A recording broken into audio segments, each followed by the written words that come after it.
নমস্কার, দেখছেন কলকাতা টিভি। আপনাদের সঙ্গে আমি ইন্দ্রাণী। শুরু করছি আরো 12 এবং প্রথমেই যে খবরের দিকে নজর রাখবো এবং যে খবরের আপডেট আপনাদের আমরা জানাচ্ছি সেটা হচ্ছে যে সুপ্রিম কোর্টে চলছে শুনানি। আরজিকর মামলার শুনানিতে গোটা দেশের নজর এই মুহূর্তে সুপ্রিম কোর্টের দিকে এবং সুপ্রিম নির্দেশে স্ট্যাটাস রিপোর্ট জমা দিয়েছে কেন্দ্রীয় গোয়েন্দা সংস্থা এবং সেই রিপোর্ট নিয়েই শুনানি চলছে, যেখানে সিবিআই পক্ষ থেকে বেশ কিছু বিষয় জানানো হচ্ছে। সুপ্রিম কোর্ট তার প্রেক্ষিতে বেশ কিছু জানাচ্ছে এবং সুপ্রিম কোর্ট যেরকমটা জানাচ্ছে যে কাজে ফেরার কথা জানানো হয়েছে সুপ্রিম কোর্টের পক্ষ থেকে। চিকিৎসকদের প্রতিবাদ চলুক, কিন্তু ডাক্তারদের কাজে ফিরতে হবে, এমনটাই কিন্তু সুপ্রিম কোর্ট জানিয়েছে। না হলে যে ইনফ্রাস্ট্রাকচার সেটা ভেঙে যাবে। অর্থাৎ সুপ্রিম কোর্ট এমনটাই মন্তব্য করেছে যে চিকিৎসকদের আন্দোলন চলছে, সে বিষয়ে প্রধান বিচারপতি জানিয়েছেন প্রতিবাদ চলুক, কিন্তু ডাক্তারদের কাজে ফিরতে হবে, এমনটাই জানিয়েছে সুপ্রিম কোর্ট।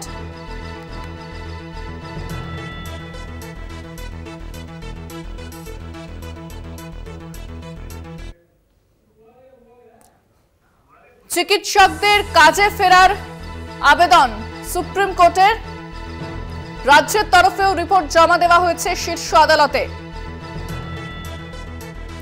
আমরা এই বিষয়ে বিস্তারিত কথা বলবো, আপনাদের জানাবো আপডেট। আমাদের সঙ্গে সরাসরি নিউজরুম থেকে রয়েছেন আমার সহকর্মী অঙ্কুর ভট্টাচার্য। অঙ্কুরদা, সুপ্রিম কোর্টে যে শুনানি চলছে স্বাভাবিকভাবে অত্যন্ত গুরুত্বপূর্ণ, প্রত্যেকের নজর আজকে সুপ্রিম কোর্টের দিকে। সুপ্রিম কোর্টের পক্ষ থেকে কি জানানো হচ্ছে, যে স্ট্যাটাস রিপোর্ট জমা পড়েছে সেই বিষয়ে কি বলা হচ্ছে, পাশাপাশি সিবিআই বক্তব্য কি এবং রাজ্যই বা কি জানাচ্ছে, বিস্তারিত জানবো। ইন্দ্রাণী, তোমাকে প্রথমেই বলি যে মাত্র কিছুক্ষণ আগে স্ট্যাটাস রিপোর্ট জমা পড়েছে এবং শীর্ষ আদালতের 3 বিচারপতি, প্রধান বিচারপতি ডিওয়াই চন্দ্রচূড়, বিচারপতি মনোজ মিশ্রা এবং বিচারপতি জেবি পারদিওয়ালার বেঞ্চে এই রিপোর্ট জমা পড়েছে। তারপরে এই রিপোর্ট এই মুহূর্তে দেখছেন 3 বিচারপতি এবং তারপরেই তারা বলছেন যে তারপরেই তারা স্পেশাল ইনভেস্টিগেশন টিমের সঙ্গেও কথা বলবেন। তবে যে প্রশ্ন এখনো পর্যন্ত উঠেছে আজকের এই শুনানি পর্বে, সেখানে একদিকে যেমন আন্দোলনকারী চিকিৎসকদের আইনজীবী তিনি জানিয়েছেন যে এই যে পরিস্থিতি তাতে এখনো পর্যন্ত তাদেরকে হুমকি দেওয়া হচ্ছে এবং এই হুমকি কারা দিচ্ছেন এই প্রশ্ন করা হয়। একদিকে যেমন কেন্দ্রীয় সরকারের পক্ষ থেকে সলিসিটর জেনারেল তিনি যেমন আশ্বস্ত করেছেন যে কারা এই হুমকি দিচ্ছে, কারা বলছেন এই হুমকি দিচ্ছেন, তাদেরকে যদি জানানো হয় তাহলে সে বিষয়ে সিআইএসএফ পরবর্তী উপযুক্ত পদক্ষেপ করবে। কিন্তু শীর্ষ আদালতের পক্ষ থেকে প্রধান বিচারপতি জানতে চান যে কারা এই হুমকি দিচ্ছেন। তখন আন্দোলনকারীদের আইনজীবী খুব স্পষ্ট ভাষায় যে কথা জানিয়েছেন, তিনি বলেছেন যে রাজ্য প্রশাসনের যারা গুরুত্বপূর্ণ পদাধিকারে রয়েছেন, যারা এই তদন্তকে প্রভাবিত করতে পারেন, এমনই কিছু লোক এই হুমকি দিচ্ছে বলেই জানানো হয়েছে আদালতে আন্দোলনকারীদের আইনজীবীদের পক্ষ থেকে। তবে আজকে আরেকটি বিষয়, প্রধান বিচারপতি একটি বিষয়ে আজকে খুব স্পষ্টভাবে আন্দোলনকারী চিকিৎসকদের কাছে আবেদন জানিয়েছেন যে তারা যাতে কর্মবিরতি প্রত্যাহার করেন, কাজে ফিরে যান। কারণ সাধারণ মানুষ হাসপাতালে এসে চিকিৎসা পরিষেবা না পেয়ে ফিরে যাচ্ছেন, যেটা অত্যন্ত উদ্বেগের, উৎকণ্ঠার। সেই বিষয়টি যাতে না ঘটে সেই জন্যই তিনি ফিরে যাওয়ার আবেদন জানিয়েছেন। অন্যদিকে রাজ্য প্রশাসনের পক্ষ থেকে এই যে দীর্ঘদিন ধরে কর্মবিরতি চালিয়ে যাচ্ছেন আন্দোলনকারী চিকিৎসকরা, ফলে তাদের বিরুদ্ধে পদক্ষেপের বিষয়ে একটি নোটিশ জারি করা হয়েছিল। সেখানে বলা হয়েছিল যারা কাজ করছেন না, কর্মবিরতি পালন করছেন, আন্দোলন করছেন, তাদেরকে এই কটা দিন, যে কদিন তারা কাজ করছেন না, তাদেরকে সেই কদিন অনুপস্থিত দেখানো হবে তাদের সার্ভিস বুকে। সেই বিষয়টি সম্পর্কেও আজকে শীর্ষ আদালতের কাছে উল্লেখ করা হয়। তখন শীর্ষ আদালতের পক্ষ থেকে বিচারপতি জানান যে শীর্ষ আদালত, সুপ্রিম কোর্ট কখনোই রাজ্যকে তার করণীয় বিষয়ে প্রশাসনিক নির্দেশ দেবে না। শীর্ষ আদালত এটা কখনোই বলছে না যে রাজ্য যে সিদ্ধান্ত গ্রহণ করেছে যে অনুপস্থিত দেখানোর, কর্মবিরতিতে যাওয়া আন্দোলনকারী চিকিৎসকদের তাদেরকে উপস্থিত দেখাতে হবে। কিন্তু এটাও বলছে শীর্ষ আদালত যে সমস্ত আন্দোলনকারী চিকিৎসকরা এই মুহূর্তে কর্মবিরতিতে রয়েছেন, তারা যদি তা প্রত্যাহার করে কাজে যোগ দেন তাহলে তাদের বিষয়টিও যেন খোলা মনে রাজ্য প্রশাসন বিবেচনা করে। এই মুহূর্তে যে রিভিউ রিপোর্ট যে দেখা হচ্ছে শীর্ষ আদালতের পক্ষ থেকে, সেখানে খুব স্পষ্টভাবেই আন্দোলনকারী চিকিৎসকদের পক্ষ থেকেও যেখানে অভিযোগ ছিল যে এই মামলার যে রিপোর্ট, পোস্টমর্টেম রিপোর্ট নিয়েও তারা একাধিক অভিযোগ করেছিলেন। আজকে চিফ জাস্টিস অফ ইন্ডিয়া প্রশ্ন করেছেন যে কোথায় কোথায় ইনজুরি, সেই ইনজুরি রিপোর্ট কোথায়। তখন সেখানে জানানো হয় কপিল সিবালের পক্ষ থেকে যে পোস্টমর্টেম রিপোর্টটাও দেওয়া হয়েছে, লোকাল থানার যে পোস্টমর্টেম রিপোর্ট সেটাও দেখানো হয়েছে বলে জানানো হয়েছে। এবং একই সঙ্গে যেটা বলা হয়েছে যে এই প্রত্যেকটি তারিখ এবং সময়, সেই তারিখ এবং সময়ের বিষয়টি নজরে রেখেই সিজিআই যেটা মন্তব্য করেছেন, চিফ জাস্টিস অফ ইন্ডিয়া যেটা মন্তব্য করেছেন যে অত্যন্ত শকিং ফ্যাক্ট, অত্যন্ত একটা নজরকাড়া ঘটনা এবং এই ঘটনা অত্যন্ত গুরুত্বপূর্ণ যে এফআইআরটা রেজিস্টার হয়েছে 11:45 এবং সেটা মৃতদেহ সৎকারের পর। অর্থাৎ এই বিষয়টি কিন্তু আজকে চিফ জাস্টিস অফ ইন্ডিয়া নজরে এনেছেন যে এরকম ঘটনা কি করে ঘটলো এবং ইনভেস্টিগেশন 5th ডেতে শুরু করেছিল কেন্দ্রীয় তদন্তকারী সংস্থা সিবিআই। তার আগে এই যে এবং তার প্রেক্ষিতে আজকে কপিল সিবাল এটাও জানিয়েছেন যে রাজ্য সরকার যে পোস্টমর্টেম করেছিল কলকাতা পুলিশ, সেই পোস্টমর্টেমের ক্ষেত্রে ভিডিওগ্রাফি করা হয়েছিল এবং সেটা কখনোই অল্টার্ড করা হয়নি বা সেটাকে কোনো রকমভাবে এডিট করা হয়নি। কিন্তু এই যে এফআইআরটা দায়ের হয়েছিল রাত 11:45, আজকে তা নিয়েই কার্যত পর্যবেক্ষণ আমরা দেখতে পেয়েছি চিফ জাস্টিস অফ ইন্ডিয়া। তিনি এটিকে শকিং ফ্যাক্ট বলেই মন্তব্য করেছেন এবং একই সঙ্গে আমরা দেখতে পাচ্ছি যে এই রিপোর্টটি এখন পড়ছেন তিন বিচারপতি। এই রিপোর্ট পড়ার পরেই তারা তাদের পরবর্তী যে পর্যবেক্ষণ, সেই পর্যবেক্ষণের কথা জানাবেন।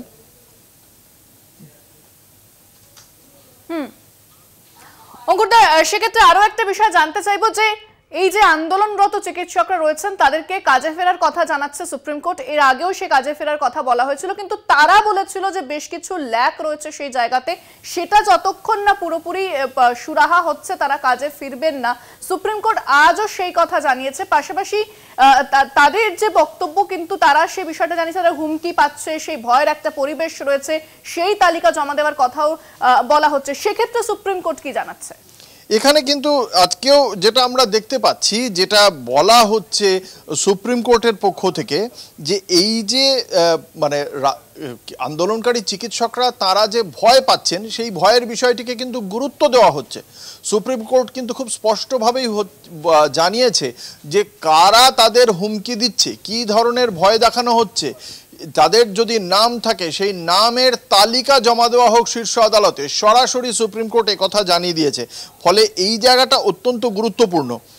এই যেখানে বলা হচ্ছে, আজকে সুপ্রিম কোর্ট এটাও জানতে চেয়েছে যে পোস্টমর্টেম কখন হয়েছিল। তার কারণ রাত 11:45 যখন এই ক্রিমেশনের বিষয়টা হচ্ছে, মৃতদেহ সৎকার করা হয়েছে, তার আগে পোস্টমর্টেম হয়েছিল এবং সকালবেলা দেহ উদ্ধার হয়েছিল প্রায় সকাল 9:30 নাগাদ, যেটা প্রাথমিকভাবে জানানো হয়েছিল। তারপরে পোস্টমর্টেম হয় সন্ধ্যে 6:10 থেকে 7:10 মধ্যে। এটা আজকে সুপ্রিম কোর্টে কপিল সিবাল, অর্থাৎ রাজ্যের যে 21 জন আইনজীবী তাদের মধ্যে অন্যতম কপিল সিবাল, ইন্দিরা জয়সিং তারা ছিলেন। ফলে কপিল সিব্বল তিনি জানিয়েছেন সন্ধ্যে 6টা থেকে 7:10 মধ্যে এই পোস্টমর্টেমটা হয়েছিল, যার ভিডিওগ্রাফি হয়। ফলে সেই বিষয়টি অত্যন্ত গুরুত্বপূর্ণ যে সকাল 9:30টার সময় যদি দেহ উদ্ধার হয়ে থাকে, মৃতদেহ পরিবারের হাতে দেওয়ার ক্ষেত্রেও যে দেরি হয়েছে, পোস্টমর্টেম দেরিতে হয়েছে এবং একই সঙ্গে এফআইআর দায়েরও কিন্তু হয়েছে রাত 11:15টার সময়, 12 ঘন্টারও পরে। ফলে সেই বিষয়টি অত্যন্ত গুরুত্বপূর্ণ, যেটা বারংবার আজকে মেনশন করা হয়েছে সুপ্রিম কোর্টে। এবং আরো একটা বিষয় যেটা বলবো, যে সিবিআই জানাচ্ছে যে তারা 5 দিন পর কাজ শুরু করেছে, তদন্ত শুরু করেছে। পুলিশ যা দিয়েছিল সেটাই তাদের কাছে সম্বল, যদিও রাজ্য বলেছে যে সমস্ত কিছুর ভিডিওগ্রাফি রয়েছে, চাইলে সেটা সিবিআই কে দিয়েও দেওয়া হয়েছিল। তাই সিবিআই কিন্তু তারপরে এতদিন তদন্ত করেছে, তারা বারবার প্রত্যেককে জিজ্ঞাসাবাদ করেছে, সন্দীপ ঘোষকে জিজ্ঞাসাবাদ করা হয়েছে দীর্ঘক্ষণ, এবং তারপরে সিবিআই জানাচ্ছে যে শুধুমাত্র পুলিশ যা দিয়েছিল সেটাই সম্বল। হ্যাঁ, এখানে আরেকটি বিষয় তোমাকে ইন্দ্রাণী জানাতে চাইবো। আজকে এই মুহূর্তে আমরা একে একে আপডেটস গুলো আসছে, সেখানে আজকে চিফ জাস্টিস অফ ইন্ডিয়া রাজ্যের পক্ষের যিনি আইনজীবী কপিল সিবাল, তাকে অত্যন্ত গুরুত্বপূর্ণ একটি মন্তব্য করেছেন। বলছেন যে একটি বিষয় অত্যন্ত বিরক্তিকর, এক্সট্রিমলি ডিস্টার্বিং বলেছেন তিনি। বলছেন জেনারেল ডায়েরি যেটা করা হয়েছিল সেখানে entry of death is recorded at 10:10, সকাল 10:10-এ এন্ট্রি অফ ডেথটা রয়েছে, কিন্তু the securing of the crime scene, the seizures etcetera was done at রাত 11:30।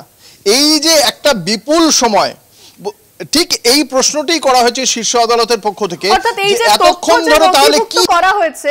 এই তথ্য নিয়েও কিন্তু যথেষ্ট অসন্তোষ প্রকাশ করা হয়েছে আদালতের পক্ষ থেকে। অঙ্কুরটা এক্স্যাক্টলি এই অসন্তোষটা কিন্তু এর আগেও বারংবার উঠছিল প্রশ্নে।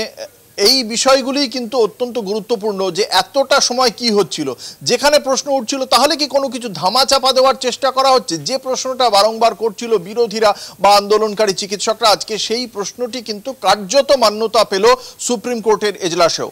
এবং যেটা আদালত বলছে যে তাহলে এতক্ষণ এই যে এতটা সময় সেখানে তদন্তকারী আধিকারিকদের কি ভূমিকা ছিল, তারা কি করছিলেন?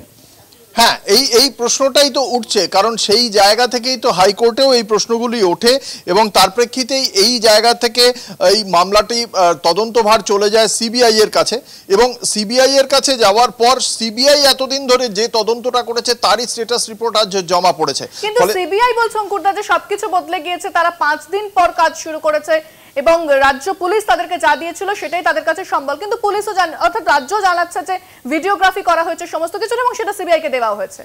হ্যাঁ, আজকে কপিল সিবাল একই কথা বলেছেন। তিনি বলেছেন যে পোস্টমর্টেমটা হয়েছিল সন্ধে 6:10 থেকে সন্ধে 7:10 মধ্যে, এই যে সময়টা পুরো পোস্টমর্টেমটাই ভিডিওগ্রাফ করা হয়েছিল এবং সেই ভিডিওগ্রাফটা পুরোটাই তার রেকর্ডটা তুলে দেওয়া হয়েছে কেন্দ্রীয় তদন্তকারী সংস্থা সিবিআই এর হাতে, এবং এই ভিডিওগ্রাফ কোনোভাবেই অল্টার্ড করা হয়নি, অর্থাৎ এটার ওপর কোনো রকমভাবে ম্যানুয়ালি এর ওপর কোনো রকম এডিটিং করা হয়নি, সেটা হলফনামায় মানে হলফ করেই বলছে রাজ্যের আইনজীবী, এবং সেটা সিবিআই এর হাতে তুলে দেওয়া হয়েছে। ফলে সেই পোস্টমর্টেম রিপোর্ট পেয়ে সিবিআই যে এতদিন ধরে গত মঙ্গলবারের পর থেকে যে তদন্ত করছে সিবিআই, এখন এতদিন কেটে যাওয়ার পরে সিবিআই স্ট্যাটাস রিপোর্টে কি দিয়েছে সেই বিষয়টি নিয়ে কিন্তু এখনো চর্চা শুরু হয়নি। আমাদের অবশ্যই নজর থাকবে সেই বিষয়ে কি বলেন এই তিন বিচারপতি। তো ইতিমধ্যেই পড়া হচ্ছে এবং আস্তে আস্তে সেই আপডেটগুলো আসতে শুরু করবে। অঙ্কুরদা আমাদের সেই আপডেট জানাবো। তো অঙ্কুরদা আরো একটা বিষয় আমি বলবো যে এই যে সিসিটিভি কেন লাগানো হয়নি, সিসিটিভি থাকলে অপরাধীদের চিহ্নিত করা যেত, এটা কিন্তু সুপ্রিম কোর্ট বলেছে, অর্থাৎ এই যে গাফিলতি সেটা একটা তো ইঙ্গিত দেওয়া হচ্ছে শীর্ষ আদালতের পক্ষ থেকে। হ্যাঁ, এটা একটা গুরুত্বপূর্ণ বিষয়। আজকে যেটা বলা হয়েছে যে সন্দীপ ঘোষকে জানানো হয়েছিল যে প্রায় 14 লাখ টাকা খরচের বিষয় রয়েছে এবং সেই 14 লাখ টাকা খরচ করে বাকিটা যেটা সেই সিসিটিভি লাগানো হয়নি, এবং সেই সিসিটিভি যেহেতু লাগানো হয়নি, সিসি ক্যামেরা না থাকার কারণেই এই ঘটনা সম্পর্কে হয়তো আরো সম্যক ধারণা পাওয়া যেতে পারতো, কিভাবে ওই এলাকায় প্রবেশ করেছে, কোন সময়, সেই বিষয়টি আরো সুন্দরভাবেই জানতে পারা যেত। যেহেতু ওই এলাকায় সিসি ক্যামেরা ছিল না, সেটা আততায়ী কি জানতো, সেই কারণে কি ওইখানেই পুরো ঘটনাটি ঘটেছে, নাকি এর আগে আরেকটি তত্ত্ব যেটা উঠে আসছিল যে অন্য কোথাও মেরে তারপরে ওই তরুণী চিকিৎসকের দেহ ওখানে রাখা হয়। পুরো বিষয়টি ঘোলাটে হয়ে গিয়েছে, যেটা হয়তো ওই সিসি ক্যামেরা ওখানে লাগানো থাকলে এই ঘোলাটা থাকতো না, স্পষ্টই প্রতীয়মান হতো। একেবারে অঙ্কুরদা তুমি সঙ্গে থাকো, আমরা অবশ্যই এই স্ট্যাটাস রিপোর্ট সেখানে কি হচ্ছে এবং সুপ্রিম কোর্টের দিকে আমাদের নজর থাকবে। প্রতি মুহূর্তের আপডেট আপনাদের আমরা জানাচ্ছি। যে সুপ্রিম কোর্টে যে শুনানি চলছে আরজি কর মামলা, আজকে গোটা দেশের নজর কিন্তু সুপ্রিম কোর্টের দিকে রয়েছে। সেই মতোই আরজি করে যারা আন্দোলন করছেন চিকিৎসক পড়ুয়ারা, তারাও কিন্তু সুপ্রিম কোর্টে যে শুনানি চলছে সেটার লাইভ স্ট্রিমিং তারা এই মুহূর্তে দেখছেন। যে গতবার যে সুপ্রিম কোর্টে চলেছিল শুনানি, সেখানেও লাইভ স্ট্রিমিং তারা দেখেছিলেন, তারপরে সেটার প্রতিক্রিয়া তারা জানিয়েছিলেন। আজও কিন্তু মনোযোগ সহকারে যে আন্দোলনকারী চিকিৎসকরা রয়েছেন তারা এই সুপ্রিম কোর্টের লাইভ স্ট্রিমিং শুনানিতে কি চলছে সমস্ত আপডেট তারা নিচ্ছেন। সুপ্রিম কোর্ট জানিয়েছে তাদেরকে কাজে ফিরে যেতে, সুপ্রিম কোর্ট আবেদন করেছে তাদেরকে কাজে ফিরে যেতে, এই আন্দোলন প্রত্যাহার করা হোক, কারণ বহু রোগী তারা চিকিৎসা পরিষেবা পাচ্ছেন না, তাই চিকিৎসকদের কাছে সুপ্রিম কোর্টের আবেদন তারা কাজে ফিরে যাক। এই মুহূর্তে ফোনে রয়েছেন আমাদের প্রতিনিধি সত্য সুন্দর ভট্টাচার্য। সত্য, লাইভ স্ট্রিমিং চিকিৎসক পড়ুয়ারা দেখছেন এবং সুপ্রিম কোর্ট বলেওছে তাদের কাজে ফিরে যেতে, তারা কি কোনো প্রতিক্রিয়া দিচ্ছেন নাকি এখন শুধুমাত্র তারা এই যে শুনানি সেটাতে মনোযোগ করছেন? দেখো, লাইভ স্ট্রিমিং এর দিকে নজর রয়েছে আরজি করের আন্দোলনরত যে সমস্ত চিকিৎসক পড়ুয়া রয়েছে তাদের, মূলত তাদের যে নজর, যে গোটা দেশের নজর কিন্তু এই মুহূর্তে আরজি করের ঘটনায় সুপ্রিম কোর্টের যে শুনানি চলছে তাতে বিচারপতিরা কি রায় দেয়, তাদের পর্যবেক্ষণ কি, সেটা সেই দিকেই কিন্তু নজর রয়েছে গোটা দেশের। পাশাপাশি আরজি করের আন্দোলনরত চিকিৎসক পড়ুয়ারা যারা দীর্ঘদিন ধরে তাদের যে সহকর্মী, তাদের সহপাঠী পোস্ট গ্রাজুয়েট ট্রেনি যে নির্যাতিতার সঙ্গে এই ঘটনা ঘটেছে, তারা উই ওয়ান্ট জাস্টিস, তারা জাস্টিসের দাবিতে তারা আন্দোলন করছিলেন। সেই জায়গা থেকে তাদেরকে সুপ্রিম কোর্টের তরফে অনুরোধ জানানো হয়েছে যে যেভাবে বিভিন্ন জায়গা থেকে রোগী এবং তার পরিজনেরা হাসপাতালে চিকিৎসার জন্য আসে, সরকারি হাসপাতালগুলোতে যাতে পরিস্থিতি আউটডোর যাতে স্বাভাবিক হয় সেই আবেদন জানানো হয়েছে। যদিও সেই আবেদন শুনেছেন আন্দোলনরত চিকিৎসক পড়ুয়া যারা রয়েছে, কিন্তু তাদের যে দাবি সেই দাবির লক্ষ্যেই কিন্তু তারা আজকে নজর রেখেছেন এই লাইভ স্ট্রিমিং এর দিকে সুপ্রিম কোর্টে। সেখানে ইতিমধ্যে বিচারপতিরা কিন্তু গোটা বিষয়টিতে কি ধরনের ইনভেস্টিগেশন হয়েছে, কেস ডায়েরি, সেই কেস ডায়েরি কিন্তু খতিয়ে দেখছেন বিচারপতিরা, যেটা ইতিমধ্যেই তথ্য প্রমাণ হিসেবে জমা দেওয়া হয়েছে মাননীয় সুপ্রিম কোর্টের কাছে। সেই সুপ্রিম কোর্টের বিচারপতিরা যেরকম সেই বিষয়গুলো তারা খতিয়ে দেখছেন, তার পাশাপাশি যে পোস্টমর্টেম রিপোর্টের উল্লেখ করা হয়েছে, সেই পোস্টমর্টেম রিপোর্টে বেশ কয়েকটি বিষয় নিয়ে কিন্তু এই মুহূর্তে একেবারে চুলচেরা বিশ্লেষণ করছেন বিচারপতিরা। কেননা যে ধরনের ঘটনা ঘটেছে সেটা গোটা দেশের কাছে যেভাবে একটা আলোড়ন তৈরি হয়েছে, সেই জায়গায় দাঁড়িয়ে যাতে জাস্টিস দেওয়া যায়, সেই জাস্টিসের যে দাবিকে সামনে রেখে আন্দোলনরত চিকিৎসক পড়ুয়ারা গত বেশ কয়েকদিন ধরে তারা আন্দোলনে সামিল হয়েছিলেন, তারা বিক্ষোভ দেখাচ্ছিলেন, সেই জাস্টিস যাতে উপযুক্ত দেওয়া যায়, সেই কারণেই কিন্তু এই চুলচেরা বিশ্লেষণ। এবং প্রত্যেকটি একেবারে একদিকে যেরকম নিরাপত্তার বিষয়টি নিশ্চিত করার ক্ষেত্রে ইতিমধ্যে সিআইএসএফ মোতায়েনের নির্দেশ দিয়েছে সুপ্রিম কোর্ট, সেই লক্ষ্যে ইতিমধ্যেই যেরকম সিআইএসএফ এর যারা অফিসিয়ালস রয়েছেন তারা গতকাল এসেছিলেন, লালবাজারে পুলিশ কর্তাদের সঙ্গে তারা বৈঠক করেছেন। আজকেও তারা সকালে trauma centre, RG Kar medical college হসপিটালের এবং যে অ্যাডমিনিস্ট্রেটিভ বিল্ডিং রয়েছে সেখানেও তারা এসেছেন। আর কিছুক্ষণের মধ্যেই বিকেলের মধ্যেই 2 কোম্পানি সিআইএসএফ মোতায়েন হবে। সুতরাং শুধুমাত্র নিরাপত্তা সুনিশ্চিত করা এমনটা নয়, যে জাস্টিসের দাবিতে আন্দোলনরত চিকিৎসক পড়ুয়ারা দীর্ঘদিন ধরে, তারা বেশ কয়েকদিন ধরে তারা আন্দোলন করছিলেন, তাদের যে দাবি ছিল সেই দাবি যাতে উপযুক্ত সেই দাবিকে সামনে রেখে যাতে জাস্টিস প্রকৃতভাবেই দেওয়া যায়, সেই লক্ষ্যেই কিন্তু বিচারপতিরা একেবারে কেস ডায়েরি থেকে শুরু করে পোস্টমর্টেম রিপোর্ট প্রত্যেকটি যে সমস্ত সাবমিশন ইতিমধ্যে সুপ্রিম কোর্টের বিচারপতিদের কাছে দেওয়া হয়েছে সেগুলো তারা খতিয়ে দেখছেন এবং সেই লাইভ স্ট্রিমিং এর দিকেই নজর রেখেছেন আরজি করের আন্দোলনরত যে সমস্ত চিকিৎসক পড়ুয়া রয়েছে তারা। একেবারে ধন্যবাদ সত্য। কথা বললাম প্রতিনিধি সত্য সুন্দর ভট্টাচার্যের সঙ্গে। দেখতে পাচ্ছেন যে আরজি করের আন্দোলনরত চিকিৎসক পড়ুয়ারা তারা এই মুহূর্তে সুপ্রিম কোর্টের যে শুনানি চলছে লাইভ স্ট্রিমিং সেদিকে তারা নজর দিয়েছেন। ইতিমধ্যেই নিরাপত্তা বাড়ানো হয়েছে আরজি কর হাসপাতালে এবং আরো 2 কোম্পানি সিআইএসএফ মোতায়েন করা হবে আজ বিকেলের মধ্যে এবং সিআইএসএফ জওয়ানরা তারা আরো পৌঁছে গিয়েছেন আরজি করে, সেখানে নিরাপত্তা যথেষ্ট আঁটোসাঁটো করা হয়েছে। তবে চিকিৎসক পড়ুয়ারা তাদেরকে প্রতিক্রিয়া জানায় সুপ্রিম কোর্টের এই শুনানির পর, সেদিকেও অবশ্যই আমাদের নজর থাকবে। তবে গোটা দেশের নজর এই মুহূর্তে সুপ্রিম কোর্টের দিকে। সুপ্রিম কোর্ট ঠিক কি জানাচ্ছে আজকে তাদের পর্যবেক্ষণে।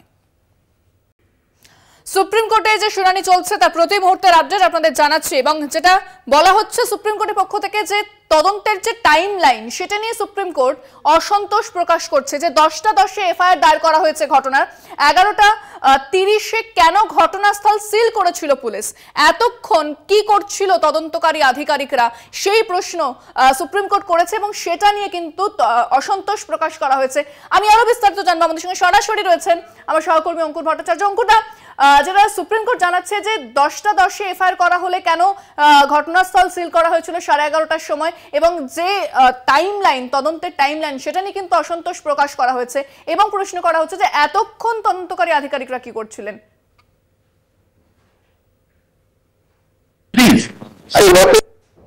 অত্যন্ত গুরুত্বপূর্ণ। তিনি বলেছেন যে সার্বিক এই খুনের ঘটনার তদন্তে যে পদ্ধতি অনুসরণ করা হয়েছে রাজ্যের তদন্তকারী সংস্থার পক্ষ থেকে, তিনি তার 30 বছরের এই আইনজ্ঞ হিসেবে তার যে অভিজ্ঞতা, সেই অভিজ্ঞতায় তিনি 30 বছরে এমন ঘটনা তিনি দেখেননি। তার প্রথম বক্তব্য যে এই যে অস্বাভাবিক মৃত্যুর মামলাটি রেকর্ড করা হয়েছিল, নথিবদ্ধ হয়েছিল সকাল 10:30টার সময়, সেই বিষয়টি কি সত্যি?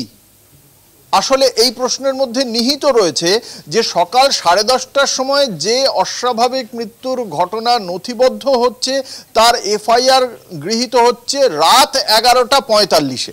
ফলে সেখানে যে প্রশ্নটা নিহিত রয়েছে অত্যন্ত স্পষ্ট। দ্বিতীয় প্রশ্ন, তিনি সরাসরি প্রশ্ন করছেন কে সেই অ্যাসিস্ট্যান্ট সুপারিনটেন্ডেন্ট নন মেডিকেল, তার যে ব্যবহার তা অত্যন্ত সন্দেহজনক। তিনি এই ধরনের আচরণ কেন করেছেন আজ সরাসরি প্রশ্ন করেছেন বিচারপতি জেবি পার্দিওয়ালা এবং একই সঙ্গে সিবিআই অফিসিয়াল যারা রয়েছেন তাদের কাছে এই যে প্রশ্ন করেছিলেন যে রেকর্ড প্যারাতে যে রেকর্ডটা রয়েছে সেটা কি সত্য, এটা কি সঠিক, সিবিআই এর পক্ষ থেকে জানানো হয় তা সঠিক কারণ এখানে আজকে খুব স্পষ্টভাবেই আজকে সিবিআই এর পক্ষের আইনজীবী অর্থাৎ কেন্দ্রের আইনজীবী সলিসিটর জেনারেল তুষার মেহতা তিনি স্পষ্টভাবে আদালতের কাছে জানিয়েছিলেন যে রাজ্য প্রশাসনের পক্ষ থেকে যে তদন্ত শুরু করা হয়েছিল সেই তদন্ত শুরু করার 5 দিন পর ঘটনার তদন্তভার হাতে নেয় কেন্দ্রীয় তদন্তকারী সংস্থা সিবিআই এবং এই সময়ের মধ্যে এই যে তদন্ত রিপোর্ট তা বদলে ফেলা হয়েছে বলেই অভিযোগ করেছেন কেন্দ্রের সলিসিটর জেনারেল এবং যদিও তার তীব্র প্রতিবাদ করা হয়েছে রাজ্যের পক্ষ থেকে আইনজীবী কপিল সিবালের পক্ষ থেকে কারণ যে কথা বলা হয়েছিল যে সমস্তটাই অল্টার্ড হয়ে গিয়েছে কপিল সিবাল বলেন যে পোস্টমর্টেমটা সম্পূর্ণই ভিডিওগ্রাফড হয় এবং সেটা কোনোভাবেই অল্টার্ড হয়নি বদলে ফেলা হয়নি কোনোভাবে ম্যানুয়ালি সেই বিষয়টি খুব স্পষ্টভাবে জানানো হয় কিন্তু আজকে প্রশ্ন তুলে দেওয়া হয়েছে রাজ্যের পক্ষ থেকে যে নথি সেই নথিকে ধরেই আজ প্রশ্ন তুলেছেন বিচারপতি জেবি পার্দিওয়ালা যেখানে তার প্রশ্ন সকাল 10:30টায় যদি দেখানো হয় যে ওই নথি হয়েছে তাহলে সেটা কিভাবে রাত্রির 12:15টার সময় রাত্রি 12:15টার সময় কেন সেখানে এফআইআর দায়ের হচ্ছে দ্বিতীয়ত তার সরাসরি প্রশ্ন একই সঙ্গে এই অ্যাসিস্ট্যান্ট সুপারিনটেন্ডেন্ট নন মেডিকেল যে মহিলা ছিলেন তিনি কে এবং তার যে আচরণ সেই আচরণ অত্যন্ত সন্দেহজনক বলেই পর্যবেক্ষণ শীর্ষ আদালতের ইন্দ্রাণী এই কন্টিনিউয়াস আসছে আমাদের কাছে এই সংক্রান্ত যে মামলার আপডেট সমস্তটাই আসছে অঙ্কুরদা এই বিষয়টাই এবার যেটা সামনে আসছে সুপ্রিম কোর্টের পর্যবেক্ষণের পর যে অটোপসি যেটা বলা হচ্ছে যে কন্ডাক্ট করা হয়েছিল অর্থাৎ অটোপসি হয়েছিল যে সন্ধ্যেবেলা যে সময়টাতে কিন্তু জিডি এন্ট্রি হয়েছিল 11:30টার সময় এই তদন্তের টাইমলাইন কিন্তু সুপ্রিম কোর্টকে ভাবাচ্ছে এবং সেটা নিয়েই যে ব্যাখ্যা সেটা সুপ্রিম কোর্ট দিচ্ছে হ্যাঁ এই টাইমলাইনটা অত্যন্ত গুরুত্বপূর্ণ কারণ এই ক্ষেত্রে টাইমলাইনটা তো অবশ্যই গুরুত্বপূর্ণ তদন্তের ক্ষেত্রে কারণ যখন একটা মৃতদেহ দেখা হচ্ছে একজন চিকিৎসক দেখে যদি তিনি না বোঝেন যে এটি একটি অস্বাভাবিক মৃত্যু এটি খুন না আত্মহত্যা প্রাথমিকভাবে দেখে তিনি বুঝতে পারছেন না তার মনে হচ্ছে আত্মহত্যা যদিও সেই যে তরুণী চিকিৎসক সেখানে শুয়ে রয়েছেন তার দেহে এতগুলি আঘাত রয়েছে শরীরের বাইরেই তার 16টি আঘাত দেখতে পাওয়া গিয়েছে তার চোখের যে ছবি বা দাঁতের যে মুখের যে বর্ণনা আমরা দেখেছি এবং তার শরীরের ভেতরে 9টি আঘাত ছিল শরীরের ভেতরের আঘাত জানা সম্ভব নয় পোস্টমর্টেম না করলে কিন্তু শরীরের বাইরে 16টি আঘাত রয়েছে সেটা পোস্টমর্টেম রিপোর্ট থেকেই জানতে পারা গিয়েছে সেটা আদালতকে জানানোও হয়েছে তাহলে সেই 16টি আঘাত যদি বাইরে থেকে ভিজিবল হয় এবং তারপরেও যদি চিকিৎসকদের মনে হয় যে এটি একটি আত্মহত্যার কেস হতে পারে এবং সেটা জানানো হয় পরিবারকে তাহলে সেই বিষয়টি অত্যন্ত গুরুত্বপূর্ণ এবং সেই পরে সেই বিষয়টিকে ধামাচাপা দিতেই কি তাহলে এতটা সময় নষ্ট করা হলো এই যে সময় কিনে নেওয়া এই জায়গাটা সেই জন্যই এই টাইমলাইনটা অত্যন্ত গুরুত্বপূর্ণ সেই জায়গাটা থেকেই আজকে শীর্ষ আদালতের বিচারপতিরাও কিন্তু সেখানেই প্রশ্ন করছে কারণ এই টাইমলাইন তৈরি করা হয়েছে রাজ্য প্রশাসনের পক্ষ থেকে কারণ ঘটনার 5 দিন পর সিবিআই তদন্ত হাতে নিয়েছে এই টাইমলাইন তো পুরোটাই তৈরি করা হয়েছে রাজ্য প্রশাসনের কাছ থেকে তাদের কেস ডায়েরি থেকে সেটা পাওয়া যাচ্ছে ফলে সেইখানেই প্রশ্নটা উঠছে রাজ্যের কাছে যে রাজ্য যে টাইমলাইন দিয়েছে সেখানেই এই ফারাকটা কেন একেবারে অঙ্কুরদার সঙ্গে থাকো এবং আমাদের কাছে যে আপডেট আসছে সেই আপডেট আপনাদের সামনে তুলে ধরছি যেটা বলা হচ্ছে সুপ্রিম কোর্টের পক্ষ থেকে যে এই যে তদন্তের টাইমলাইন সেটা নিয়ে বারবার প্রশ্ন করা হচ্ছে যে কেন যেখানে যে অভিযোগ দায়ের করা হলো এক সময় ঘটনাস্থল সিল করা হলো এই যে সময়টা এতক্ষণ কি করছিলেন তদন্তকারী আধিকারিকরা সেটা সুপ্রিম কোর্টের পক্ষ থেকে প্রশ্ন করা হয়েছে যেটা বলা হচ্ছে যে এই যে এতক্ষণ কেন সময় নষ্ট করা হলো সেটা নিয়ে অসন্তোষ প্রকাশ করা হচ্ছে যে নথিভুক্ত করা হয়েছে যে সমস্ত যে ডেটা রয়েছে সেখানেও কিন্তু অসন্তোষ প্রকাশ করছে শীর্ষ আদালত ফিরছি এই খবর নিয়ে একটা বিরতির পর সঙ্গে থাকুন আরজি করের যে শুনানি সেটা চলছে সুপ্রিম কোর্টে এবং পুরো প্রক্রিয়ায় রাজ্যের ভূমিকায় বিস্ময় প্রকাশ করেছেন প্রধান বিচারপতি এবং যেটা বলা হচ্ছে যে অভিযোগ দায়ের করা হয়েছে আরেকটা সময় ঘটনাস্থল সিল করা হয়েছে এই যে এতক্ষণ সময় কি করছিলেন তদন্তকারী আধিকারিকরা অর্থাৎ যে সমস্ত তথ্য নথিভুক্ত করা হয়েছে সেই তদন্তের টাইমলাইন নিয়ে অসন্তোষ প্রকাশ করেছেন প্রধান বিচারপতি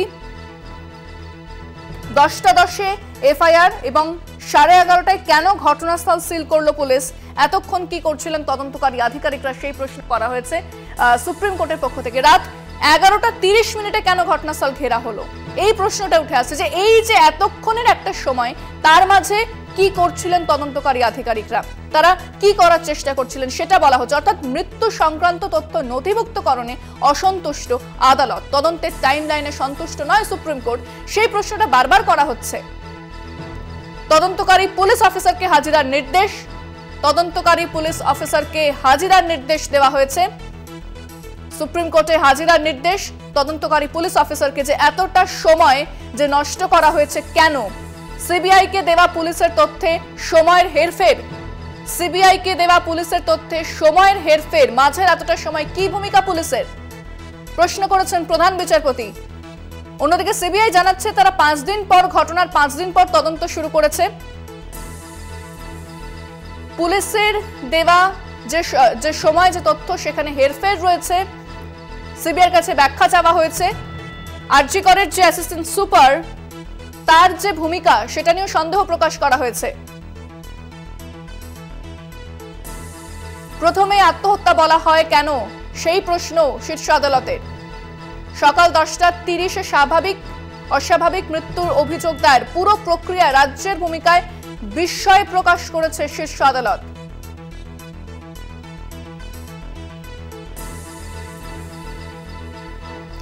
আমি আর বিস্তারিত জানবো, সরাসরি চলে যাব নিউজরুমে রয়েছেন অঙ্কুরদা। অঙ্কুরদার যে বিষয়টা, যে রাজ্যের যে ভূমিকা, সেই ভূমিকাতে বিস্ময় প্রকাশ করেছে শীর্ষ আদালত। পাশাপাশি যে অ্যাসিস্ট্যান্ট যে সুপার নন মেডিকেল, তার যে ভূমিকা ছিল একটা, সে যেভাবে কন্ডাক্ট করেছে সেটা নিয়েও কিন্তু সন্দেহ প্রকাশ করা হয়েছে শীর্ষ আদালতে। একেবারে ইন্দ্রাণী, এই যে কথাটা জানাচ্ছিলাম দর্শকদের, যে এই যে অ্যাসিস্ট্যান্ট সুপারিনটেন্ডেন্ট নন মেডিকেল, তার যে বক্তব্য, সেই বক্তব্যটা নিয়ে সরাসরি সন্দেহ প্রকাশ করা হয়েছে। একই সঙ্গে কলকাতা পুলিশের পক্ষ থেকে যে তথ্য এবং সময়ের রেকর্ড তুলে দেওয়া হয়েছিল সিবিআই এর কাছে, সেই বিষয়টি নিয়েও কিন্তু আজ সন্দেহ প্রকাশ করা হয়েছে। কারণ সিবিআইকে জিজ্ঞাসা করা হয়েছিল শীর্ষ আদালতের পক্ষ থেকে যে এই যে তথ্য দেওয়া হয়েছে সেই তথ্য কি সঠিক? সিবিআই বলেছে হ্যাঁ, কিন্তু তখনই বলছে তাহলে কপিল সিব্বল অর্থাৎ রাজ্যের যিনি আইনজীবী, তিনি যে তথ্য দিচ্ছেন সিবিআই এর কাছে কলকাতা পুলিশেরই দেওয়া তথ্যের সঙ্গে দুটি তথ্য কেন মিলছে না, এই প্রশ্ন তোলা হয়েছে। ফলে এই যে এখানে একটা জায়গা, এখান থেকেই কিন্তু কেন্দ্রের আইনজীবী আবার বলেছিলেন যে সিবিআইকে দেওয়া তথ্য আগেই অল্টার্ড হয়েছে রাজ্যের পক্ষ থেকে, সেই প্রশ্নটা তুলে দেওয়া হয়েছে। এবং একই সঙ্গে একজন মহিলা সুপারিনটেন্ডেন্ট, তার যে আচরণ, নন মেডিকেল অ্যাসিস্ট্যান্ট সুপারিনটেন্ডেন্ট, তার যে আচরণ, সেই বিষয়টি নিয়ে প্রশ্ন উঠে গিয়েছে। 10:30টার সময় যার দেহ পাওয়া যাচ্ছে বলে জানানো হচ্ছে, সকাল 10:10 যখন জেনারেল ডায়েরিটা হয়েছে, নথিবদ্ধ হয়েছে, তার টাইমিংটা হচ্ছে সকাল 10:10 এবং পোস্টমর্টেম হচ্ছে কখন? সন্ধে 6:10 থেকে 7:10 মধ্যে। এবং এফআইআর কখন হচ্ছে? মৃতদেহ সৎকারের পর রাত 11:45 হচ্ছে এফআইআর। এই যে টাইমলাইনগুলো, এই টাইমলাইনগুলোই কিন্তু বারংবার উঠে আসছে বিচারপতিদের বক্তব্যে, এবং সেখানেই বিচারপতিরা খুব স্পষ্টভাবে বলছেন যে পদ্ধতি অনুসরণ করা হয়েছে রাজ্যের তদন্তকারী সংস্থার পক্ষ থেকে, সেই তদন্তকারী সংস্থার পদ্ধতি নিয়েই তাদের সংশয় জাগছে। গত 30 বছরে এই পদ্ধতি অনুসরণ করতে তিনি দেখেননি বলেই, তার এমন অভিজ্ঞতা নেই বলেই জানিয়েছেন বিচারপতি জেবি পার্দিওয়ালা। আজকে এই যে শুনানি, তাতে রয়েছেন প্রধান বিচারপতি ডিওয়াই চন্দ্রচূড়, বিচারপতি মনোজ মিশ্রা এবং বিচারপতি জেবি পার্দিওয়ালা। বিচারপতি জেবি পার্দিওয়ালার এই পর্যবেক্ষণ অত্যন্ত তাৎপর্যপূর্ণ, কারণ একদিকে যেমন রাজ্যের ভূমিকা নিয়ে বারংবার প্রশ্ন তুলেছে বিরোধীরা, সেখানে শীর্ষ আদালত এই প্রশ্ন তুললে কার্যত বিরোধীদের প্রশ্ন বা আন্দোলনকারী চিকিৎসকদের প্রশ্ন কার্যত মান্যতা পেয়ে যাচ্ছে। একদিকে গতকালই আমরা দেখেছি, গত মঙ্গলবারই দেখেছি আমরা, যে রাজ্যের যে আইন শৃঙ্খলা বা নিরাপত্তা নিয়ে যে প্রশ্ন, সেই নিরাপত্তা নিয়ে প্রশ্ন কার্যত মান্যতা পেয়ে গিয়েছিল সিআইএসএফকে আরজি করে নিরাপত্তার দায়িত্ব দিয়ে দেওয়ায়। ফলে সেই জায়গা থেকে আবারও এবার এই তদন্তের যে ভূমিকা, সেই তদন্তের ভূমিকা নিয়েও কিন্তু প্রশ্ন উঠে গেল। আবারও একটি বিষয় যেটা আমাদের কাছে উঠে আসছে, যে এই যে গোটা যে প্রক্রিয়া, এই প্রক্রিয়ার ক্ষেত্রে বলা হয়েছে, কপিল সিব্বল রাজ্যের পক্ষে যিনি আইনজীবী, তিনি বলছেন যে ম্যাজিস্ট্রেটের যে অর্ডার, সেই ম্যাজিস্ট্রেটের অর্ডারেই রয়েছে। ফলে ম্যাজিস্ট্রেটের অর্ডার কিন্তু গুরুত্বপূর্ণ। এবং সিবিআইকেও বলা হয়েছে যে সলিসিটর জেনারেলকেও বলা হয়েছে একটা কপি দিয়ে দেওয়ার জন্য, এবং ম্যাজিস্ট্রেটের অর্ডারটা যে কেস নাম্বারটা দেওয়া হয়েছে সেটা রাখতে বলা হয়েছে। কপিল সিবাল বলেছেন যে কেস ডায়েরিতে সমস্ত তথ্যই তুলে দেওয়া হয়েছে, বাট কিন্তু সেটা প্রডিউস করা হচ্ছে না। এইখানেই কিন্তু কেন্দ্রীয় সরকারের দিকে অভিযোগের আঙুল তুলছেন কপিল সিব্বল। তার বক্তব্য যে তিনি এই বিষয়টি বলতে দুঃখিত যে কেন্দ্রের পক্ষ থেকে এই বিষয়টি সম্পর্কে সম্যক তথ্য আদালতের সামনে উপস্থিত না করে আদতে এখানে কিছু ভুল তথ্য বা বিভ্রান্তি তৈরি করার চেষ্টা করা হচ্ছে বলেও অভিযোগ করেছেন বিশিষ্ট আইনজীবী, রাজ্যের পক্ষের আইনজীবী কপিল সিবাল। এই তথ্যে এত অসঙ্গতি থাকা সম্ভব নয় এটা বলা হচ্ছে। হ্যাঁ, এই তথ্যে অসঙ্গতি থাকা সম্ভব নয়, এটা যেমন রাজ্যের দাবি, অন্যদিকে সিবিআই এর কাছে যে তথ্য রয়েছে সেই তথ্যে দুটি তথ্য মিলছে না বলেই বলছেন বিচারপতিরা। এবং সেখানেই রাজ্যের আইনজীবী কপিল সিবালের বক্তব্য যে আদতে একটা বিভ্রান্তি তৈরি করার চেষ্টা করা হচ্ছে কেন্দ্রীয় তদন্তকারী সংস্থার পক্ষ থেকে, যাতে রাজ্যের যে ভাবমূর্তি, রাজ্যের তদন্তের যে স্বচ্ছতা, সেই স্বচ্ছতা প্রশ্নের মুখে পড়ে। এটাই বক্তব্য রাজ্যের আইনজীবী কপিল সিব্বলের। এবং সেখানে কপিল সিব্বল বলছেন যে ম্যাজিস্ট্রেটের যে অর্ডার রয়েছে সেই ম্যাজিস্ট্রেটের অর্ডারে সেই কেস নাম্বার এবং ডায়েরি, অর্থাৎ ম্যাজিস্ট্রেটের অর্ডার তো আর রাজ্যের অর্ডার নয়, সেটাও বিচার বিভাগীয় বিষয়, এবং সেটার কিন্তু বিচার ব্যবস্থার দিকেই সেখানেই তিনি রেফার করছেন যে বিচার ব্যবস্থা যে বিষয়টিকে মান্যতা দিচ্ছে, ম্যাজিস্ট্রেট যে বিষয়টিকে মান্যতা দিচ্ছে, সেই কেস ডায়েরিতে এই সমস্ত তথ্য রয়েছে বলছেন কপিল সিবাল। এবং সেখানেই তার বক্তব্য আসলে রাজ্যের তদন্ত প্রক্রিয়াকে প্রশ্নের চিহ্নের মুখে ফেলতেই কেন্দ্রীয় তদন্তকারী সংস্থা আসলে বিভ্রান্তি তৈরি করার চেষ্টা করছেন, এই সমন্বয়ের অভাব বা অন্যান্য তথ্য দেওয়া হচ্ছে। এই তদন্তের দায়িত্বে ছিল পুলিশ আধিকারিক, তাকেও হাজিরার নির্দেশ দেওয়া হয়েছে আদালতের পক্ষ থেকে, এবং যে মেডিকেল ইনজুরি রিপোর্ট সেটাও কিন্তু চাওয়া হয়েছে। হ্যাঁ, মেডিকেল ইনজুরি রিপোর্টটা তো চাওয়া হয়েছেই। মেডিকেল ইনজুরি রিপোর্টটা সেখানে কপিল সিবাল বলেওছেন যে লোকাল থানার পক্ষ থেকে যে রিপোর্ট, সেটা যে রিপোর্ট তুলে দেওয়া হয়েছে সেই রিপোর্টের মধ্যে রয়েছে। এই মেডিকেল ইনজুরি রিপোর্টটা কেন, তার কারণ হচ্ছে গিয়ে 16টি আঘাত যদি দেহের বাইরেই থেকে থাকে তাহলে তো সেটা খুব দৃশ্যত বোঝা যাচ্ছে, স্পষ্ট। তাহলে তারপরেও তাকে আত্মহত্যা বলে চালানোর প্রয়োজনীয়তা কেন? এই প্রয়োজনীয়তার পেছনে কি কোনো অন্য উদ্দেশ্য রয়েছে? এটা কি ধামাচাপা দেওয়ার চেষ্টা করা হচ্ছিল আত্মহত্যা বলে? এই প্রশ্নগুলোই তো উঠছিল এতদিন ধরে, সেই প্রশ্নটাই আবারও উঠছে। সেই কারণেই এই মেডিকেল যে রিপোর্টটা, ইনজুরি রিপোর্টটা, সেইটা নিয়ে প্রশ্ন তুলছেন শীর্ষ আদালতের বিচারপতিরা। তাদের বক্তব্য যে এই ইনজুরি রিপোর্টটা কোথায়? পোস্টমর্টেমে বলা হয়েছিল যে 25টি আঘাত, তার মধ্যে 9টি দেহের ভেতরে, 16টি দেহের বাইরে। এই 16টি আঘাত যদি দেহের বাইরে থেকে থাকে তাহলে একজন চিকিৎসক হয়েও তিনি কেন বুঝতে পারলেন না নিহত তরুণী চিকিৎসক তিনি নিহত, তিনি আত্মহত্যা করেছেন এমনটা নয়, তিনি মৃত নন, তিনি নিহত, তাকে কেউ হত্যা করেছে। এখন একজন করেছেন না একাধিক জন করেছেন আলাদা বিষয়, কিন্তু 16টি আঘাতে নিজের দেহে কেউ করে কেউ মরতে পারেন, আত্মহত্যা করতে পারেন, এইটা বোঝার মতো অনুধাবন বা এই পর্যবেক্ষণ শক্তি যদি একজন চিকিৎসকের না থাকে, আদতে সেই প্রশ্নটাই করা হচ্ছে। এই প্রশ্নটার যে বিষয় তুমি সেটা বলছিল, এবং এই বিষয়টা বলবো যেখানে কপিল সিব্বল বলছে যে কেস ডায়েরিতে সমস্তটা উল্লেখ করা আছে, কেন্দ্র সেগুলো এড়িয়ে যাচ্ছে এবং কেন্দ্র ভুল ধারণা তৈরি করার চেষ্টা করছে। হ্যাঁ, এই যেটা কপিল সিবালের বক্তব্য বারংবার, আজকে সলিসিটর জেনারেল প্রথমেই কি বলছেন, তুষার মেহতা বলছেন যে সিবিআই এই ঘটনার তদন্ত শুরু করেছে 5 দিন পরে, এবং 5 দিন পরে যখন তাদের কাছে সমস্ত রেকর্ড জমা দেওয়া হয়েছে কলকাতা পুলিশের পক্ষ থেকে, সেই রিপোর্ট নিয়ে তারা তদন্ত শুরু করেছেন। এবং এখনো পর্যন্ত আমরা অন্তত এটা খুব স্পষ্টভাবেই জানি, সিবিআই এর পক্ষ থেকে কিন্তু এই তদন্তে নতুন কি আপডেট হয়েছে, নতুন কাউকে এখনো পর্যন্ত গ্রেপ্তার করা হয়নি, এখনো পর্যন্ত সিবিআই একজনেরও নাম করেনি, বা এই ঘটনা প্রথম কে দেখেছিল এবং দেখার পর একজন করেছে না একাধিক ব্যক্তি করেছে সে সম্পর্কেও সিবিআই কিছু জানায়নি। ফলে তাদের স্ট্যাটাস রিপোর্টে আছে কি, তাদেরকেও তো কিছু আত্মপক্ষ সমর্থনে কিছু বলতে হবে। সেক্ষেত্রে তাদের হাতে একমাত্র অস্ত্র ছিল রাজ্য তদন্তকারী সংস্থার ঘাড়ে এই পুরো বন্দুকটা রেখে দেওয়া। তাদের বক্তব্য সেই কারণেই যে আমাদের কাছে যখন রিপোর্ট এসছে তখন পুরোটাই অল্টার্ড করে দেওয়া হয়েছে, অর্থাৎ ম্যানুয়ালি এই সমস্ত রিপোর্ট বদলে দেওয়া হয়েছে, যে কারণে এখনো পর্যন্ত তারা কিছু করে উঠতে পারেননি।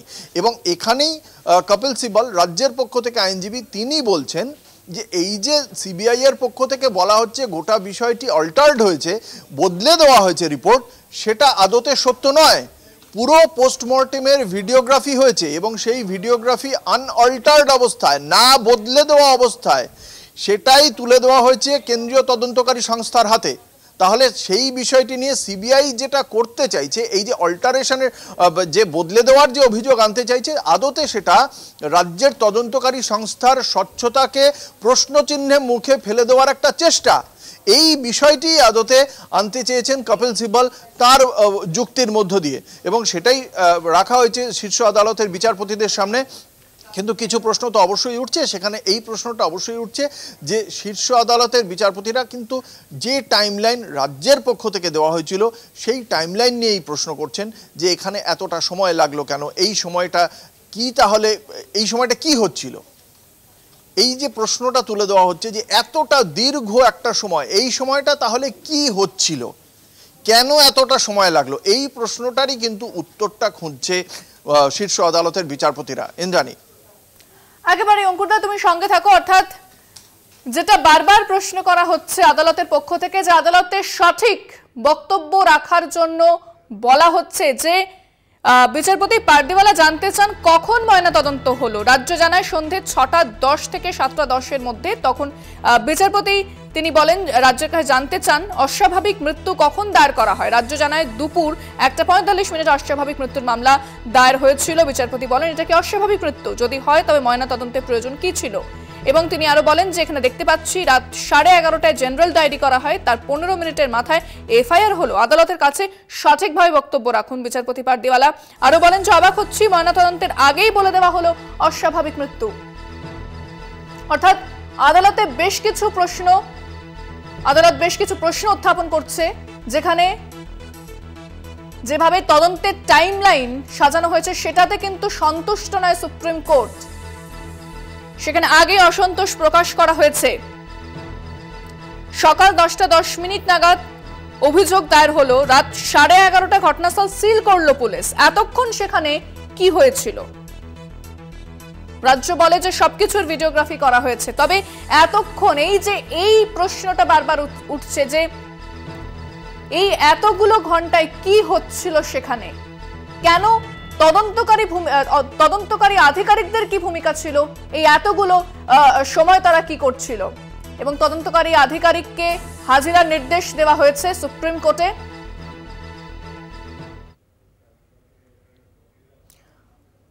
অর্থাৎ সিবিআই কে দেওয়া পুলিশের তথ্যের সময়ের হেরফের এবং সিবিআইয়ের কাছেও সে ব্যাখ্যা চেয়েছে শীর্ষ আদালত।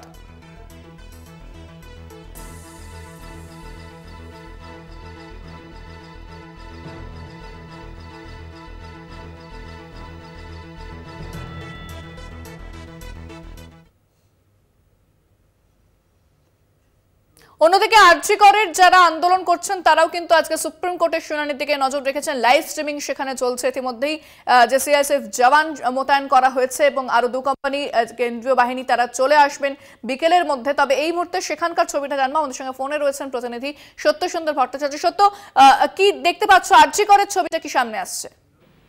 দেখো, আন্দোলনরত যে চিকিৎসকেরা ছিলেন পড়ুয়া, তারা ইতিমধ্যেই আমরা দেখেছি যে সুপ্রিম কোর্টের যে লাইভ স্ট্রিমিং আরজি করের ঘটনা নিয়ে চলছিল সেই দিকে তারা নজর রেখেছিলেন এবং প্রত্যেকটি ক্ষেত্রেই তারা যেরকম নিজেদের নিরাপত্তার দাবিতে নিরাপত্তা সুনিশ্চিত করার লক্ষ্যে ইতিমধ্যেই যে সুপ্রিম কোর্ট যে নির্দেশ দিয়েছে যে সিআইএসএফ মোতায়েন করা হবে 2 কোম্পানি, সেই বিষয়টা তারা যেরকম জানেন, তার পাশাপাশি তারা যে জাস্টিসের দাবি করছিলেন, যে নির্যাতিতা তরুণীর ওপর এই ধরনের ঘটনা ঘটেছে সেই বিষয়টি নিয়ে সুপ্রিম কোর্টের কি অবজারভেশন রয়েছে, সেক্ষেত্রে ইতিমধ্যেই সুপ্রিম কোর্টের বিচারপতিরা তারা কিন্তু যে সময়কাল, যে টাইম ফ্রেম, অর্থাৎ যেদিন ঘটনা ঘটেছিল সেই দিন আনন্যাচারাল ডেথ এবং তার অটোপসির পরে যেভাবে এফআইআর করা হলো, এই গোটা যে ইনভেস্টিগেটিং পার্ট, সেখানে সেই সময়কাল নিয়ে কিন্তু যথেষ্ট প্রশ্ন তুলেছেন সুপ্রিম কোর্টের বিচারপতিরা। তারা মনে করছেন যে নির্দিষ্ট সময়ে এই আনন্যাচারাল ডেথ হয়েছিল বলে বলা হচ্ছে এবং তার অনেক পরে যখন অটোপসি করার পরে যখন এফআইআর করা হলো, সেক্ষেত্রে তাহলে তদন্তকারী অফিসারদের ভূমিকা কি ছিল সেটা নিয়ে কিন্তু যথেষ্ট প্রশ্ন তুলেছেন সুপ্রিম কোর্টের বিচারপতিরা। সেই সঙ্গে গোটা ঘটনার যে কেস ডায়েরি, সেই কেস ডায়েরিও কিন্তু খতিয়ে দেখা হচ্ছে এবং সেই কেস ডায়েরিতে ঠিক কি লেখা হয়েছিল এবং নির্দিষ্ট সময় যে সময় কাল নিয়ে প্রশ্ন তুলেছেন বিচারপতিরা, সেটা নিয়ে কিন্তু তারা মনে করছেন যে এই সময়কাল নিয়ে একটা অসঙ্গতি রয়েছে এবং সেই কারণেই গোটা বিষয়টি আরো পুঙ্খানুপুঙ্খভাবে তারা খতিয়ে দেখতে চান এবং সেই লক্ষ্যেই কিন্তু আজকে যখন শুনানি চলেছে তখন গোটা বিষয়টি যথেষ্ট গুরুত্ব দিয়ে সুপ্রিম কোর্টের মাননীয় যারা বিচারপতি রয়েছেন তারা শুনেছেন। তার কারণ গোটা দেশে কিন্তু আরজি করের এই ঘটনা নিয়ে প্রতিবাদ উঠেছে, আন্দোলন হচ্ছে।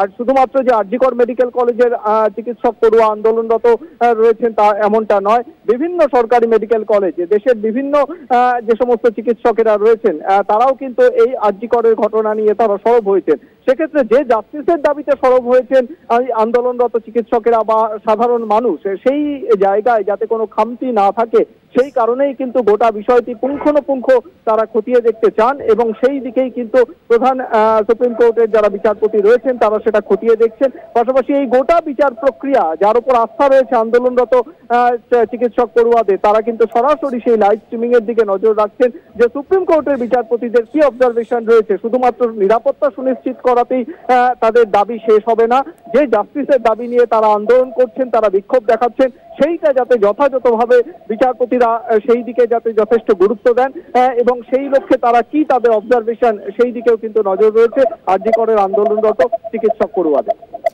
ধন্যবাদ সত্য। কথা বললাম প্রতিনিধি সত্য সুন্দর ভট্টাচার্যের সঙ্গে।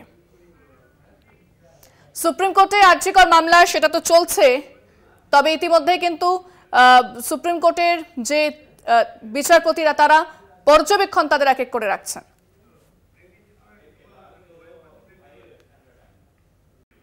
আরজি কর মামলার শুনানি এবং একের পর এক তথ্য সামনে আসছে, যেখানে সুপ্রিম কোর্টের বিচারপতিরা তারা প্রশ্ন করছেন রাজ্যকে এবং পাল্টা রাজ্যের বক্তব্য আপনাদের জানাচ্ছে এবং সিবিআই যে স্ট্যাটাস রিপোর্ট সেটাও কিন্তু জমা পড়েছে আদালতে। আমি এই মুহূর্তে আবারও সরাসরি চলে যাব, নিউজ রুমে রয়েছেন অঙ্কুরদা। অঙ্কুরদা, যেটা আদালতের পক্ষ থেকে প্রশ্ন করা হচ্ছে যে যদি এটা আনন্যাচারাল ডেথ অর্থাৎ অস্বাভাবিক মৃত্যু ছিল না তাহলে কেন সেটা সেখানে লেখা হলো বা কেন সেটা বলা হলো? পোস্টমর্টম তো হয়েছিল, তারপরও সেটাকে কেন বলা হচ্ছিল যে অস্বাভাবিক মৃত্যু? যদি সেটাই বলা হয়ে থাকে তাহলে সেটা কিন্তু অত্যন্ত ভয়াবহ এবং ডেঞ্জারাস বলে উল্লেখ করেছে আদালত। দর্শকদের নজরে আনতে চাইবো, দর্শকদের দৃষ্টি আকর্ষণ করতে চাইবো, এখানে বলা হচ্ছে আজকে সুপ্রিম কোর্টের হিয়ারিং এ আজকে খুব স্পষ্টভাবে বলা হচ্ছে যে how was the autopsy conducted before an unnatural death case was ফাইলড। যেখানে অস্বাভাবিক মৃত্যুর যে কেসটা সেটা দায়ের হয়েছিল, এফআইআরটা দায়ের হয়েছিল রাত্রির 11:45-এ, আর পোস্টমর্টেমটা কখন হয়েছিল? সন্ধ্যে 6:10 থেকে 7:10। বিচারপতির প্রশ্ন, যদি কেসটাই না দায়ের হলো তাহলে অটোপসিটা কেন হয়ে গেল? ময়নাতদন্তটা পোস্টমর্টেমটা তাহলে সন্ধ্যে 6টার সময় হয়ে গেল কিসের ভিত্তিতে? সকাল 5:20 সময় পুলিশ ডায়েরিতে লেখা রয়েছে যে হসপিটাল পক্ষ থেকে একটা ইনফরমেশন দেওয়া হয়। সকাল 10টার সময় যেখানে লেখা হয় যে একজন মহিলার দেহ উদ্ধার হয়েছে যা অর্ধনগ্ন অবস্থায় ছিল। মেডিকেল বোর্ড কনফার্ম করে যে ধর্ষণ হয়েছে এবং তার প্রেক্ষিতে ডায়েরি হয় এবং সেই ডায়েরিটা হওয়ার আগেই দেখা যাচ্ছে পোস্টমর্টেম হয়ে গিয়েছে। ফলে এই জায়গাটা অত্যন্ত গুরুত্বপূর্ণ। Chief justice of India D Y Chandrachud আজকে এই বিষয়টি নজরে এনেছেন যে এখানে যে কলটা পেয়েছে সকাল আরজি কর হাসপাতাল থেকে পুলিশ যে কলটা পেয়েছে সেটা সকাল 10:10-এ, যে সেখানে একজন অচেতন মহিলার দেহ উদ্ধার হয়েছে সেমিনার রুমে এবং তিনি মনে করছেন এবং সেই বিষয়টা জোর দিয়ে তিনি বলেন, according to the case diary the crime scene was secured only after the autopsy had been done. অর্থাৎ কি, এই সকাল 10:10-এ খবর পাওয়ার পর রাত 11:45-এর পর ক্রাইম সিনটাকে সিকিউর করা হচ্ছে, সুরক্ষিত করা হচ্ছে। তাহলে এই দীর্ঘ সময় এই যে ক্রাইম সিনটা সুরক্ষিত রইল না, তদন্তকারী আধিকারিকরা সেখানে গিয়ে আর কি পাবেন? ঘটনার 5 দিন পরে সিবিআই গিয়েই বা কি পাবে? ফলে এখানে সার্বিকভাবে তদন্তটা করা নিয়েই যে একটা তদন্তকারী সংস্থার এবং হাসপাতাল কর্তৃপক্ষের একটা ল্যাকুনা ছিল বা একটা গাফিলতি ছিল, সেই বিষয়টি কিন্তু উঠে আসছে আদালতের পর্যবেক্ষণে। এখানে আদালতের পক্ষ থেকে ঠিক এই বিষয়টি তুলে ধরা হয়েছে। সময়টা অত্যন্ত গুরুত্বপূর্ণ। এবং এখানে বলা হচ্ছে যে যখন এফআইআরটা দায়ের হচ্ছে রাত 11:45, তাহলে কিসের ভিত্তিতে এই পোস্টমর্টেমটা হয়ে গেল সেই প্রশ্নটাও করা হচ্ছে আদালতের পক্ষ থেকে। দুটি বিষয় কিন্তু অত্যন্ত গুরুত্বপূর্ণ, এই দুটি পর্যবেক্ষণ, এবং এই পর্যবেক্ষণের মাধ্যমে সুপ্রিম কোর্টের পক্ষ থেকে আদতে বিচারপতিরা কলকাতা পুলিশের কাছে থাকাকালীন এই মামলার তদন্ত যে প্রক্রিয়া বা তদন্ত পদ্ধতি তা নিয়েই প্রশ্ন তুলে দিয়েছেন। বিচারপতি জেবি পারদিওয়ালা যেমন স্পষ্ট বলে দিয়েছেন তার 30 বছরের আইনজীবী হিসেবে থাকার যে অভিজ্ঞতা, সেই অভিজ্ঞতা এই তদন্ত প্রক্রিয়া অনুসরণ করার দৃষ্টান্ত তিনি এর আগে পাননি। ঠিক একই রকমভাবে ডিওয়াই চন্দ্রচূড় দেশের প্রধান বিচারপতি, তিনিও প্রশ্ন তুলে দিলেন যে সময়ের কথা উল্লেখ করা হয়েছে কেস ডায়েরিতে, সেই কেস ডায়েরিতে সঙ্গে তিনি অবশ্য সংশ্লিষ্ট পুলিশ আধিকারিককেও হাজিরা দিতে বলেছেন। ফলে সেই জায়গা থেকে খুব বিষয়টি গুরুত্বপূর্ণ যে মামলার যে প্রক্রিয়া বা পদ্ধতি, তদন্তের যে পদ্ধতি অনুসরণ করা হয়েছে তা নিয়েই প্রশ্ন তুলে দেওয়া হলো সুপ্রিম কোর্টের পক্ষ থেকে। এবং সেখানেই এই তদন্ত প্রক্রিয়ার ক্ষেত্রে কেন এই গাফিলতি, এত গুরুত্বপূর্ণ একটি ঘটনা হওয়া সত্ত্বেও গোটা তদন্ত প্রক্রিয়ায় কেন এই গাফিলতি, যখন এই তথ্যগুলো তুলে দেওয়া হচ্ছে কেন্দ্রীয় তদন্তকারী সংস্থার হাতে বা যখন সেটা পেশ করা হচ্ছে শীর্ষ আদালতের সামনে, তখনও কেন এই সাবধানতা অবলম্বন করা হয়নি, কেন এই বিষয়টি গুরুত্ব পায়নি, সেই প্রশ্নগুলো উঠে যাচ্ছে। তাহলে কি নারী নির্যাতনের ঘটনার প্রেক্ষিতে গুরুত্ব পাচ্ছে না? তাহলে কি এই ঘটনার তদন্ত গুরুত্ব পাচ্ছে না? কেন গুরুত্ব পাচ্ছে না? কাকে বাঁচাতে গুরুত্ব দেওয়া হচ্ছে না? এই প্রশ্নগুলো কিন্তু সঙ্গে সঙ্গে যুক্ত হয়ে যাচ্ছে। এবং সেই প্রশ্নগুলো হয়তো সুপ্রিম কোর্টের এই পর্যবেক্ষণের মধ্যেই নিহিত রয়েছে। যে প্রশ্নগুলো এতদিন পর্যন্ত বিরোধী রাজনৈতিক দল বা আন্দোলনকারী চিকিৎসকরা তুলছিলেন, সেই প্রশ্নগুলো আজকে সরাসরি না করলেও এই যে টাইমলাইন নিয়ে প্রশ্ন তুলে দেওয়া, তার মধ্যেই কিন্তু নিহিত থেকে যাচ্ছে যে কেন এই বিষয়টিকে গুরুত্ব না দেওয়া বা গাফিলতি দেখানোর প্রয়োজন হলো। সেখান থেকে অঙ্কুরটা, সিবিআই কে কি কোনো নির্দেশ দেওয়া হচ্ছে এই যে তদন্তের যে টাইমলাইন, সেটাতে একটা যে গাফিলতি এবং যে একটা যে সময়ের হেরফের এটাও সামনে আসছে, সেক্ষেত্রে সিবিআই কে কোনো কি নির্দেশ দিয়েছে শীর্ষ আদালত? সিবিআইকে নির্দেশ দেওয়ার ক্ষেত্রে মূল যে বিষয়টা, সেখানে বারংবারই উঠে আসছে প্রশ্ন যে এই যে সময়সীমা, যে সময়ের যে বিষয়টি, এখানে একটা সিজিআই যেটা আরও একবার বলছেন যে এই যে আফটার পোস্টমর্টেম রিপোর্ট, এই তার তরুণী চিকিৎসকের মরদেহ তার পরিবারের হাতে তুলে দেওয়া হয় এবং তারপরে আনন্যাচারাল ডেথ অর্থাৎ অস্বাভাবিক মৃত্যুর একটি অভিযোগ দায়ের করা হয় এবং সেই ঘটনাটা ঘটলো, তারপরে গোটা বিষয়টি এই যে সুরক্ষিত করা হলো। ফলে সিবিআই যেটা বারংবার বলছে যে তাদের কাছে গোটা বিষয়টি এসেছে পুরো নথি পুরোপুরিভাবে বদলে দেওয়ার পর, সেই অভিযোগটা সিবিআই এর পক্ষ থেকে করা হচ্ছে। এবার সেই টাইমলাইন নিয়ে যদি শীর্ষ আদালতও প্রশ্ন তুলে দেয়, তাহলে তো সিবিআই এর অভিযোগটা কার্যত মান্যতা পেয়ে যাচ্ছে। এখনো পর্যন্ত সিবিআই এর অভিযোগ যে মান্যতা পেয়েছে সে কথা একবারও বিচারপতিরা বলেননি, কিন্তু যেহেতু তারা এই প্রশ্নটা তুলছেন যে কেন এই টাইমলাইনের এই যে দুটোর মধ্যে এই যে সমন্বয়ের অভাব, কেন এতটা সময় লাগলো, এই প্রশ্নগুলো যেহেতু তুলছেন, ফলে সেখানেই কিন্তু সিবিআই যে অভিযোগগুলো করছে বা কেন্দ্রীয় সরকারের পক্ষ থেকে সলিসিটর জেনারেল যে প্রশ্নগুলি তুলছেন, সেই প্রশ্নগুলির একটা তাৎপর্য থেকে যাচ্ছে, তার একটা গুরুত্ব পেয়ে যাচ্ছে এই পুরো মামলার শুনানিতে, পুরো মামলার বিচারে। একেবারে অঙ্কুরটার সঙ্গে থাকো, অনেক ধন্যবাদ। যেরকম আপডেট আসছে আপনাদের সামনে আমরা তুলে ধরছি, তবে যেটা বারবার আদালতের পক্ষ থেকে প্রশ্ন করা হচ্ছে এই যে তদন্তের টাইমলাইন, সেটা নিয়ে অসন্তোষ ইতিমধ্যেই কিন্তু অসন্তোষ প্রকাশ করেছে আদালত। যেটা বলা হচ্ছে যে যদি এটা অস্বাভাবিক মৃত্যু মামলা ছিল না, তাহলে কেন তাকে পোস্টমর্টমে নিয়ে যাওয়া হলো? পোস্টমর্টম শুরু হয়েছিল 6:10, শেষ হয়েছিল 7:10, এবং কার আইডিয়া এবং কেন এই আনন্যাচারাল ডেথ অর্থাৎ অস্বাভাবিক মৃত্যুর মামলা দায়ের করা হলো 11:30টার সময়, এবং যে অভিযোগ সেটা রেজিস্টার করা হয়েছিল 11:40, যার জন্য কিন্তু যথেষ্ট আশ্চর্য হয়ে গিয়েছেন বিচারপতিরা যে যদি এরকম হয়ে থাকে তাহলে নিশ্চয়ই অত্যন্ত বিপজ্জনক এটা, এমনটাই কিন্তু জানানো হয়েছে শীর্ষ আদালতের পক্ষ থেকে।